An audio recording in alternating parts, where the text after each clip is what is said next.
New at 10 o'clock, Utah officials announced today that SNAP, the Federal Nutrition Assistance Program, will not be funded in November because of the federal government shutdown. But WIC, the program supporting women, infants, and children, will continue through November thanks to funding from the U.S. Department of Agriculture.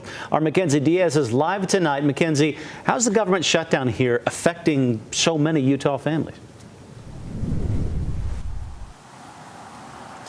Yeah, Brian. Well, some small food pantries started by community members that look like these, they've been seeing an increase in people coming, giving, and taking some of the food from the small food pantries as the government shutdown continues.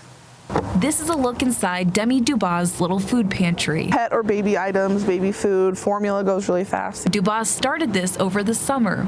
Since the federal government shut down, she's seen more people donate and take from her food pantry. And I'm a teacher. A lot of my students and families in my neighborhood I know rely on SNAP to be able to make it from paycheck to paycheck.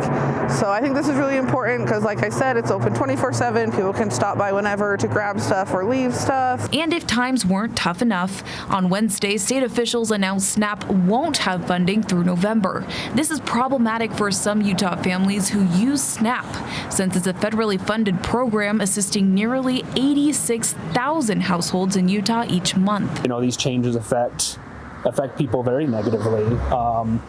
There's a lot of people that are dependent on those programs, and it hits hard when they make changes like that. Brandon Evans also has a small food pantry outside of his Salt Lake City home. He says he's also seen a spike in need. You probably see at least 50 people a day that come to take stuff from the pantry. Evans has operated his pantry for 5 years and hopes it helps more people to feel comfortable taking what they need when they need it. A stigma with going to a food bank or something like that. Sometimes, it's kind of this big thing. You go there's lots of people. This is kind of nice because it's just here. Somebody can just stop by on their way somewhere. Dubas says she hopes to see more people join in and help the community. So the more of these that we can kind of have around the community, or the more things to help, the better.